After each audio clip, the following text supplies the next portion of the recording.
Drôle de scène, drôle de son. Une estrade, des femmes et un homme nus. Autour, beaucoup de spectateurs attentifs, affairés.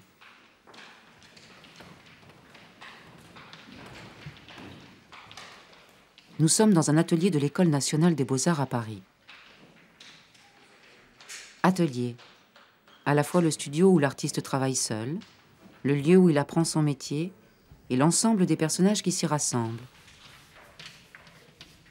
Toute une histoire. Parmi les premières représentations occidentales d'atelier figurent ceux de femmes peintres légendaires, miniatures datant de 1403. Le chevalet de Marcia est une sorte de table avec un dossier de bois sur lequel repose le tableau. Les couleurs sont disposées sur une palette découpée munie d'un manche. À côté, des pinceaux. Marcia, tout occupée à son autoportrait, tient en main un miroir, autre accessoire classique du peintre.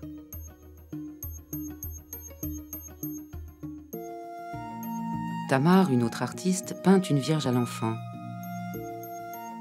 Elle possède un véritable chevalet tripode dont les montants verticaux, percés de trous, permettent de régler la hauteur du tableau grâce à des chevilles. Le chevalet qui a pénétré dans l'atelier des peintres a, dit-on, une origine bien modeste. C'était le meuble où le sellier déposait les selles, objet luxueux apparu au Moyen-Âge et que des peintres de renom décoraient aux armes des seigneurs. C'est en Italie que, dès le Moyen-Âge, les boutiques-ateliers, botteghe, se multiplient. Corporations et guildes contrôlent les ateliers et rassemblent, à égalité de rang, peintres, selliers ou peintres en bâtiment. Dans chaque boutique, un maître dirige des compagnons et de très jeunes apprentis. Ils sont pensionnaires, leur vie est souvent miséreuse.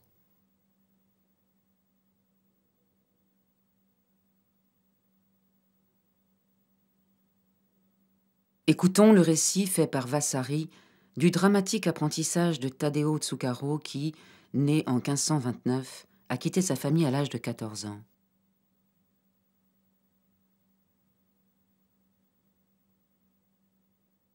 À Rome, il finit comme apprenti chez un calabrais.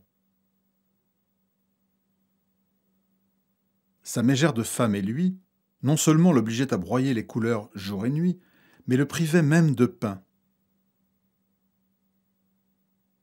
Pour l'empêcher d'en manger à sa faim et d'en avoir à sa portée, il le gardait dans un panier pendu au plafond, avec des clochettes qui, dès qu'on touchait au panier, sonnaient et jouaient les espionnes. À cause de ces excentricités et de bien d'autres, Taddeo résolut de rester seul, passant une partie de la semaine à travailler pour vivre et l'autre à dessiner. Souvent, quand le soir arrivait, il n'avait aucun endroit où aller et s'abritait des nuits durant sous les loggias et autres lieux de ce genre. Ses souffrances ruinèrent sa santé. Taddeo doit retourner chez ses parents. Guéri, Taddeo repart à Rome, dessine au Vatican les statues antiques. À la chapelle Sixtine, le jugement dernier de Michel-Ange. Après ces années épuisantes, débute sa carrière de peintre. Taddeo n'a que 18 ans. Il mourra à 37 ans. Dans les ateliers, les compagnons les plus doués collaborent aux œuvres du maître. Ainsi, Léonard débute dans l'atelier de Verrocchio, mais à 20 ans, l'élève a déjà dépassé le maître, en peignant cet ange de profil dans le baptême du Christ.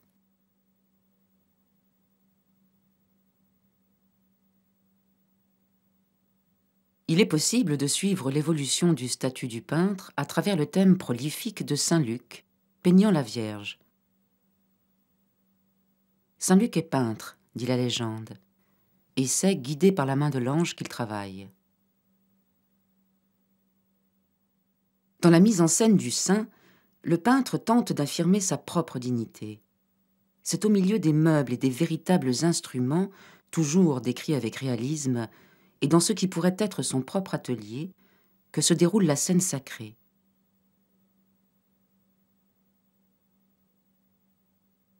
Or, jusqu'au milieu du Moyen Âge, le peintre occidental occupe une place sociale inférieure, puisqu'il pratique un travail manuel. Le peintre qui prétend à un nouveau statut s'affirme donc en multipliant les livres et les instruments du savant dans ses représentations et en donnant parfois à Saint-Luc ses propres traits.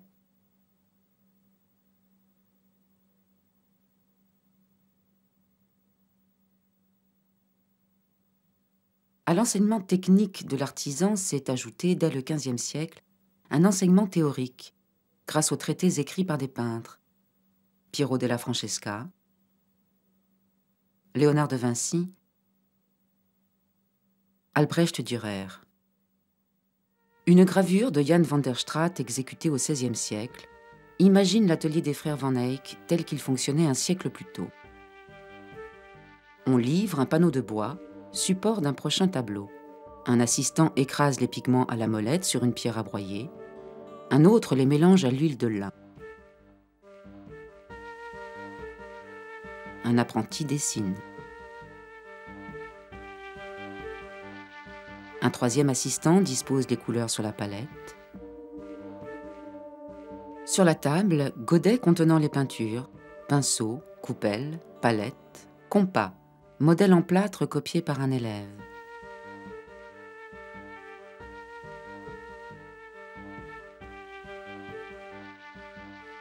L'un des frères exécute le portrait d'une femme qui pose assise dans un fauteuil.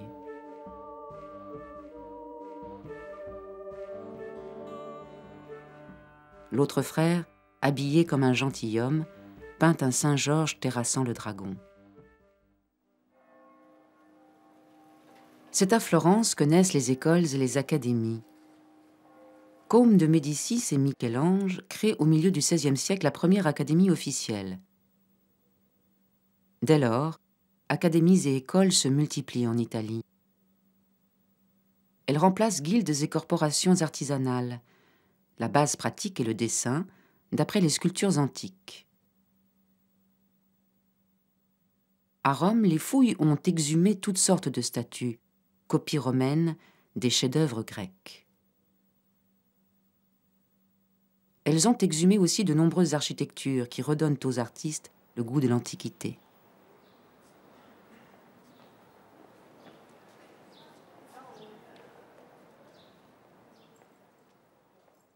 Des sculptures romaines ou leurs copies peuplent bientôt les académies françaises et flamandes. Les peintres, considérés comme de véritables artistes, acquièrent un savoir théorique basé sur les disciplines nobles, telles la littérature, la géométrie, la perspective ou l'anatomie. Dans ces ateliers, jamais de femmes. Et si quelques-unes comme Artemisia Gentileschi au XVIIe siècle ont pu mener une vraie carrière, elles le doivent à leur force de caractère et à leur génie. Artemisia Gentileschi gagne en son temps une grande renommée. Son œuvre, d'une puissance remarquable, ne sera pourtant redécouverte qu'au XXe siècle.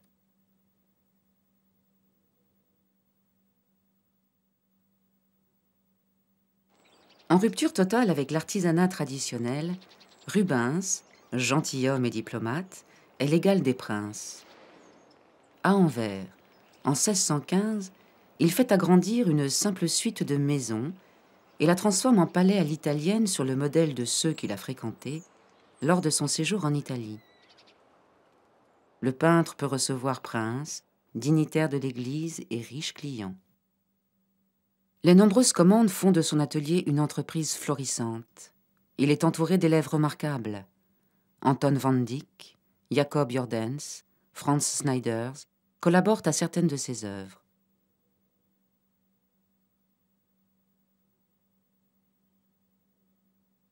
Ces œuvres sont dites de l'atelier de Rubens.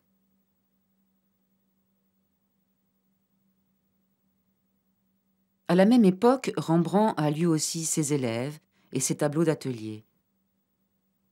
Pendant longtemps, on a attribué à Rembrandt beaucoup de tableaux peints en fait par ses disciples.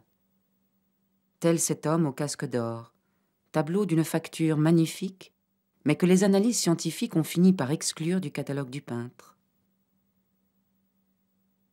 Les ateliers des grands peintres de la Renaissance et de l'âge classique seront souvent conçus comme le montre David Reichert dans son tableau « L'atelier du peintre ».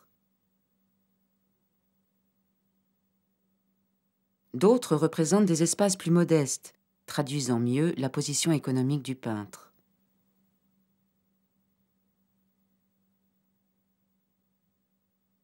Vermeer, dans l'allégorie de la peinture, montre un peintre au travail, peut-être lui-même habillé à l'ancienne, dans une pièce d'une maison de Delft, aménagée à l'aide de rideaux pour diriger la lumière des fenêtres. La toile est placée de façon à recevoir la lumière de la gauche. Le peintre est droitier. L'ombre de la main ne se projette donc pas sur la partie travaillée.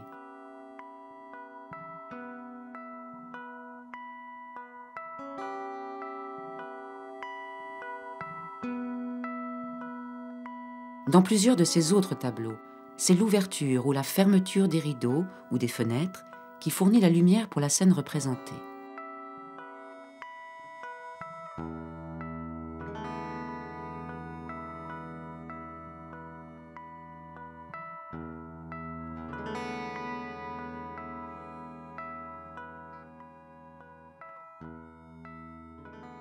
La lumière artificielle est préférée par certains peintres et dans les ateliers à partir du XVIIe siècle. Des abat-jours apparaissent, un large entonnoir autour d'un lustre de bougies. Au milieu du XVIIIe siècle, la lumière des lampes à bec est dirigée grâce à un réflecteur. L'atelier, à partir de l'âge classique, devient le lieu d'accumulation d'instruments les plus divers. Ateliers et outils semblables à ceux d'aujourd'hui. Palettes, pierre à broyer, couteau, molette, godet, vessie, sanguine, craie, pierre noire, crible pour découper l'image à reproduire,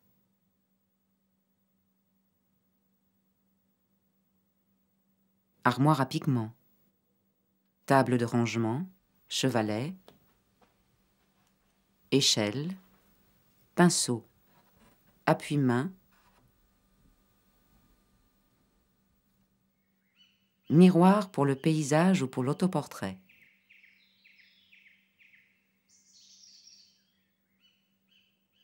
Dès le milieu du XVIe siècle, les moulages de plâtre, des grands modèles de l'Antiquité, sont entrés dans tous les ateliers.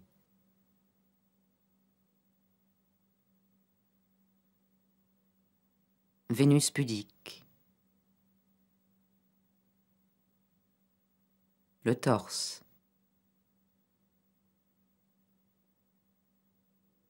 Apollon. Laocoon. Ils apportent aussi des exemples d'expression ou d'émotion.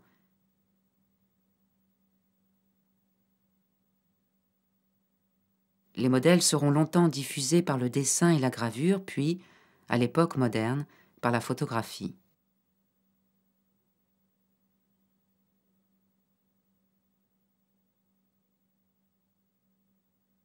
L'atelier, c'est aussi le modèle vivant appelé de ses voeux par Léonard qui conseillait au peintre « Va tous les samedis à l'étuve, tu y verras des nus ». Le nu fait son apparition lorsque naissent les académies. Dans l'atelier de Rembrandt, peint par un de ses élèves, le modèle nu est une femme ordinaire dans une pose naturelle. Ce modèle est très semblable au nu assis, au fort réalisé vers 1631 par Rembrandt. Ce réalisme, marque des bas, rides, mains abîmées, fort éloigné de l'idéal féminin, fut reproché à Rembrandt. Il répondit qu'il s'agissait là de l'imitation de la nature, tout le reste n'étant que décoration. Dans tous les pays d'Europe, fin XVIIe, début XVIIIe, les académies de dessin et de peinture nous montrent le modèle nu, figé dans une pose dite depuis académique. Des cordes pendent du plafond afin que le modèle puisse mieux tenir la pose. Ces hommes emperruqués et en habits de la Royal Academy dissertent sérieusement sur la pose du modèle nu. Et d'ailleurs, le mot « académie », s'enrichissant d'un nouveau sens, devient également synonyme de nu, dessiné dans une position codifiée d'après le modèle vivant. Le modèle féminin nu commence timidement à entrer dans les écoles de dessin. Et le thème du peintre avec son modèle engendre de nombreuses scènes allusives. Dans le modèle honnête, une vieille femme veut, aux grandes dames du peintre, couvrir la nudité de la jeune femme. Dans le début du modèle de Fragonard, la jeune fille est dévêtue par une entremetteuse, tandis que, de son appui-main, le peintre soulève sa jupe.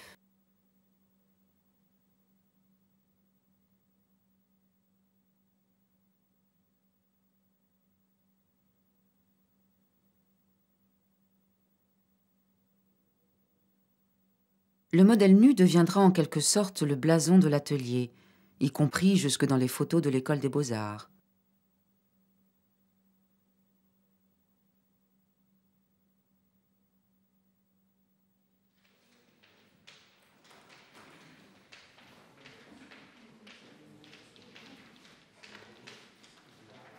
L'étude du nu, basée sur la compréhension du squelette, de la musculature et de la morphologie générale, complète l'étude d'après les plâtres.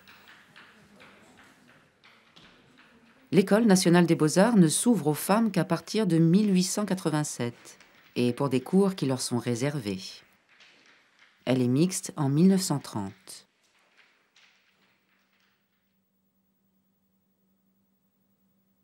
Au XIXe siècle, les femmes se forment donc dans les rares ateliers pour jeunes filles où l'on veille à la pudeur en retournant certains plâtres comme ici, dans l'atelier d'Alexandre Pujol.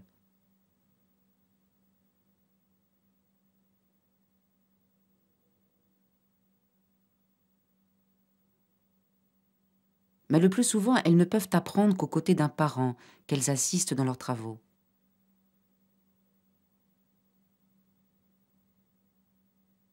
Berthe Morisot, elle, est élève de Corot. Malgré son talent, elle devra toujours lutter contre les préjugés sociaux pour s'imposer. Elle est pourtant l'une des figures importantes du mouvement impressionniste et garde sa personnalité, touche libre et ferme, teinte lumineuse.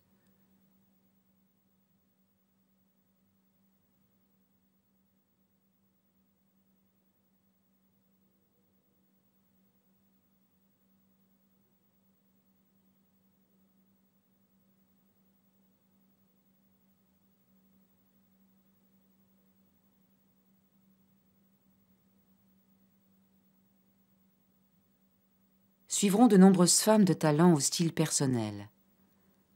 Tamara de Lempicka,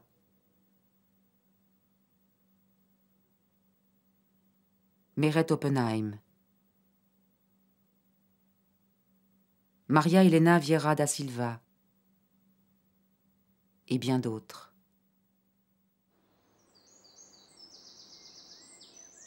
Certains ateliers de peintres du XIXe siècle sont restés en l'état. Celui de Rosa Bonheur aux environs de Paris.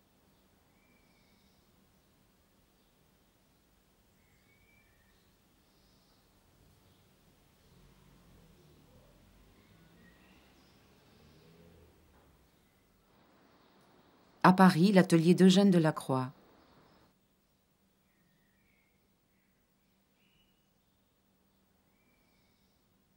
L'atelier de Gustave Moreau.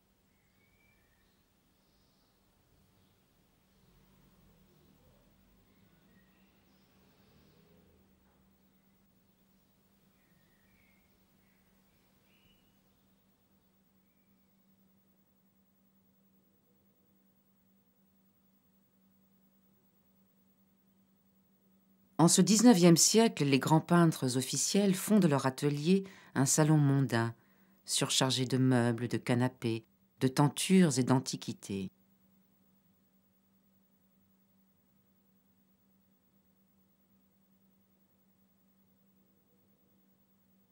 Ils y reçoivent banquiers, et vedette de saison. Ces ateliers contrastent avec les ateliers des peintres débutants ou pauvres.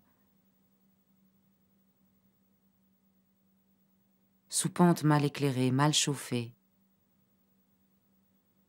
Un décor bien adapté à l'image romantique de l'artiste pauvre et maudit.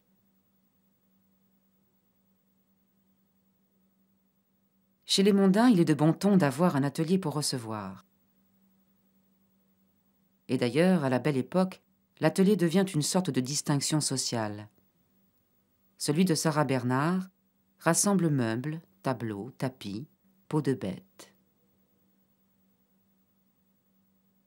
Nous sommes alors dans le règne de la peinture académique.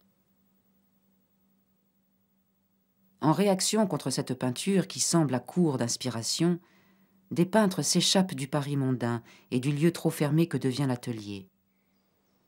Gustave Courbet se peint, en route, chevalet sur le dos. C'est en bordure de forêt que John Singer Sargent représente Claude Monet en 1890. Le matériel du peintre s'est transformé. Chevalet pliable, siège pliable, parasol d'artiste, tube de peinture, boîte de couleurs et pinceaux vendus dans le commerce. Et toutes ces innovations jouent un grand rôle dans l'expression nouvelle. Monet s'était fait construire un petit atelier sur une barque pour être au plus près du motif. Installé à Giverny, il peint surtout son jardin, aux paysages multipliés qui lui sert pendant des années d'atelier de plein air.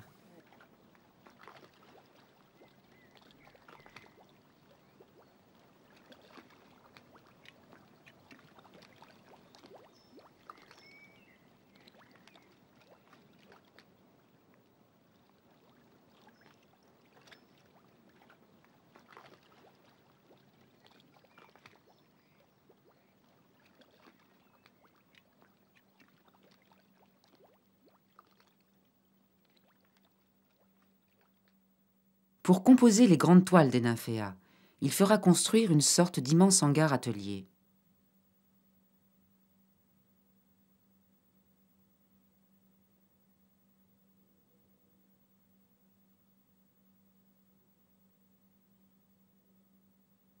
Cézanne, après des années de peinture en extérieur, se fait construire à la sortie d'Aix un atelier proche de ses motifs préférés.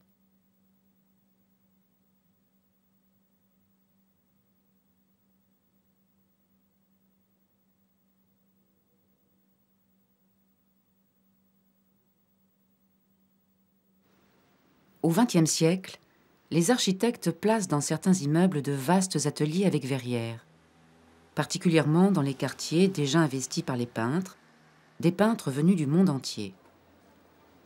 Montparnasse et Montmartre. La Ruche sera le berceau de l'école de Paris.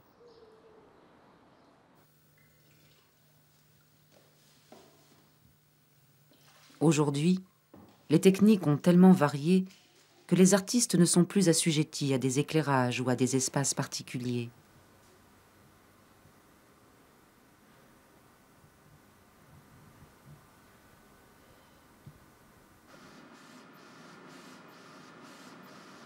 L'atelier moderne est parfois devenu une sorte de laboratoire expérimental.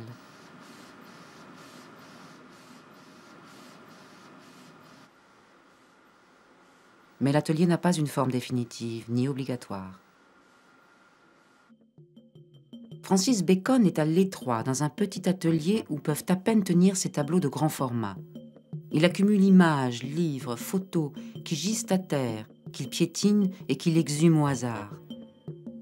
L'atelier devient une sorte de taudis inspiré, un tas d'humus, disait le peintre lui-même. Une œuvre d'art à part entière qui finit par redoubler, renforcer et expliquer l'œuvre picturale.